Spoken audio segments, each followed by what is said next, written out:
right, Yep. the Democrats have been building up to this moment for the last month. It's the national debut of the new Kamala Harris. Now, with the help of a lot of high-paid consultants, she's been repackaged into someone that they hope seems more likable, more experienced, and more intelligent than the old Kamala Harris. Remember, it was just months ago that she was widely recognized as an annoying problem for Biden, not a capable substitute for him. So to overcome her talent deficit, did she and her advisors unveil policies to address the economic problems facing American families? Or is she maybe reconsidering her administration's budget-busting climate change policies? That would be a no. But they want you to know that she's really happy. We need Kamala Harris, the president of joy. Let us choose joy. Thoughtful, loving, compassionate. Thank you for bringing the joy to this fight. Now, this could be the lamest attempt at a political rebranding I've ever seen in my entire career, because it requires America to live in an alternate reality where they deny their own lived experience, their own finances, and what they see with their own eyes. Illegals pouring into the country, into their children's schools, into gangs terrorizing urban America not too far from here. And we also have to pretend that the past 3.5 years did not exist as well. Right now, 65% of Americans think the country's on the wrong track. Where in the heck is the joy in that?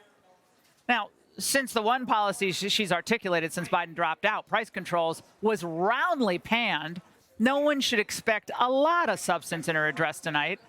Talking solutions is, after all, too dangerous, because when she does, we remember the real Kamala Harris, a radical, unimpressive San Francisco extremist.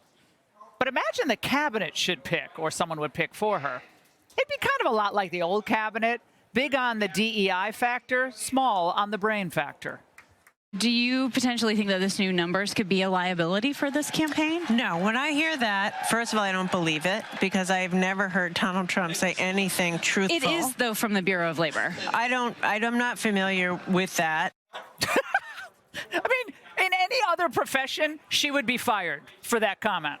But there's only two explanations for that. She's either pretending she doesn't know what the Bureau of Labor Statistics is in the other department, Department of Labor, or she's completely incompetent. Despite whatever platitudes you hear tonight in Kamala's rebranding rollout, she still, though, cannot erase who she is and what she believes. Because on every major issue, she believes the opposite of what will make Americans' lives better. Think she's going to secure the border?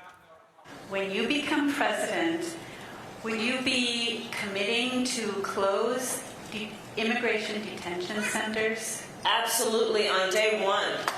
On day one. The business model is that people are profiting off of the incarceration of other human beings, who in this case are children. On day one, will shut them down. And I wouldn't expect to see any new medical innovations under a Harris administration. For any drug where they fail to play by our rules, and if that drug came about because of federal funding for what's called R&D, research and development, I will snatch their patent so that we will take over. And yes, we can do that. Yes. The question is, do you have the will to do it? I have the will to do it. You go, girl. But at least one group will be better off under Kamala. The California Department of Corrections, which was a client of mine, they were standing in the way of surgery.